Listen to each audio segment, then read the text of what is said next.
My name's Donal Godfrey. I'm the university chaplain at the University of San Francisco, which is the Catholic Jesuit university in San Francisco and the oldest university here in the city.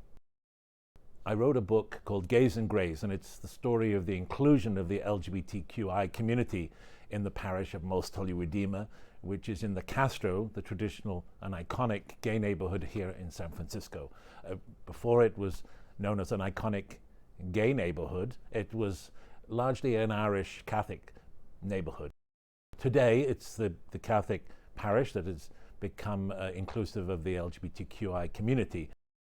I first came to know Most Holy Redeemer Parish when I came here. I was doing a degree in theology at the University of Toronto.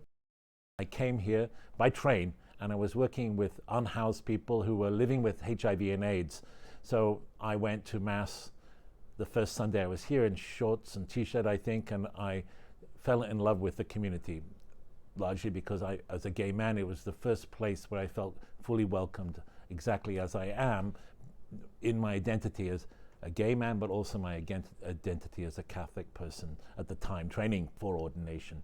And then I came back here to be the deacon. When I was doing graduate studies in Berkeley, I came back here and I was the deacon for a year.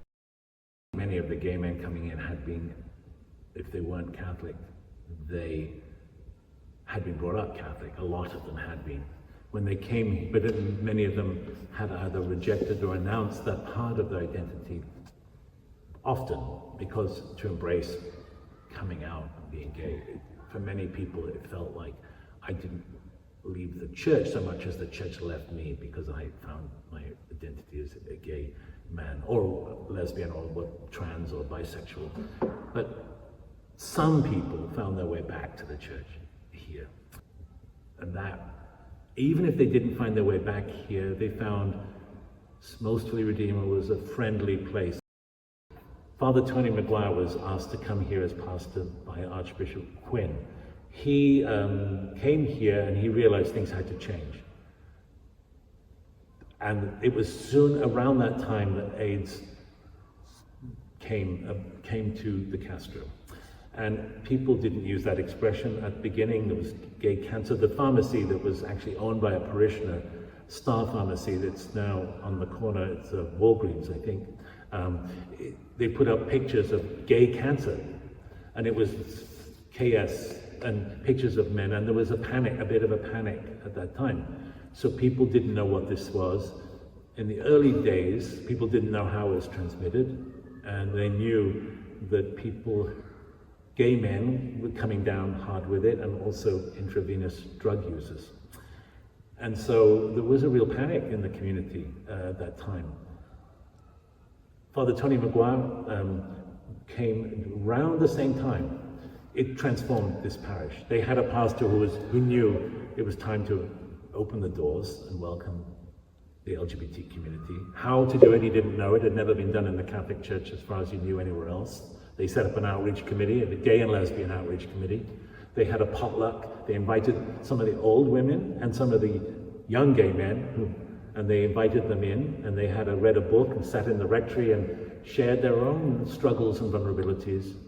And out of that moment of vulnerability, and Father Tony said, I was vulnerable myself about my own journey. And they sat round, and from that, they had a potluck with 65 people showed up, and they surprised them, and then it just blossomed from there. And the community transformed with all the tensions and struggles and pushback, and like any community in change. Change isn't easy, but this community, most of them are ready to do that, especially the older women, and many of the older Irish women were legendary, and they're my heroes, actually. I think of somebody like Marie Christofiak. She was a widow.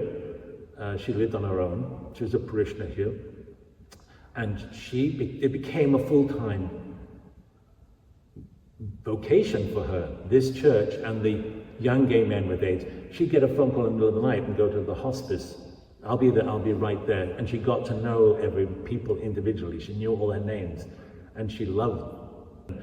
There was a parishioner here, Cliff Morrison, who's quite well known in the city because he's a nurse. He was a nurse on the AIDS ward in San Francisco General. He was instrumental in changing the policy of that hospital, because at the beginning, as you know, same-sex partners would, if the family came and denied them the right, the hospital followed the family. So the family could fly in and decide that the most significant person, the most significant loved one, could no longer have access to the patient. Now, it depended on the family. Sometimes they gave access, but that was such an outrage that he fought that policy and won. When Father Tony Maguire was asked by the Archbishop to become the pastor here, he had a full-time job in the Chancery, just down the road as it was then. He didn't know whether he wanted to say yes to that.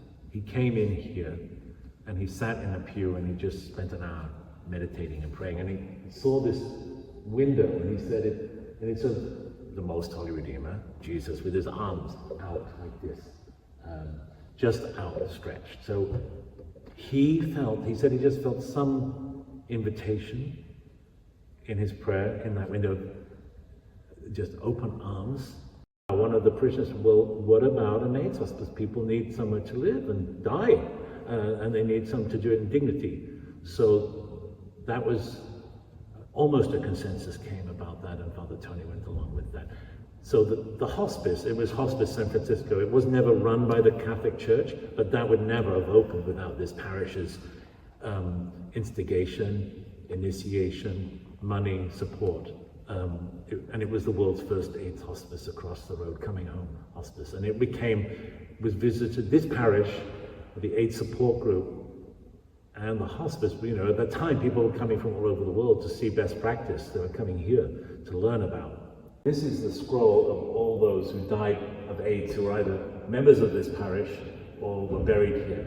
And if you look at it, it begins with Donald Denny in August the 15th, 1986. And this is not the only scroll, there's another scroll also, I believe. But not only did the parish pray for them every week, but many of the men would have been parishioners here, or they'd come here, the family would have come here because they knew that they would be able to be accepted and celebrated as gay men. The time of AIDS, in some ways, the parish came alive. The faith of people came alive in a moment of death and horror. And I have friends who were parishioners here and they moved out of the city. They're both a gay married couple, and they really thought at the time, they thought you expected to die within a year or two if you were diagnosed with AIDS at that time. They're still alive today. Of course, there is medication now and they're on it, but this is like 35 years later. They did not expect to live for another 2 or 3 years. But I remember them sharing with me, I never understood what Holy Week was about until I had this diagnosis of essentially of death within a year. Thanks be to God, they didn't die. But it made life precious, and the moment precious, and it made this community very precious, because every moment was so precious and special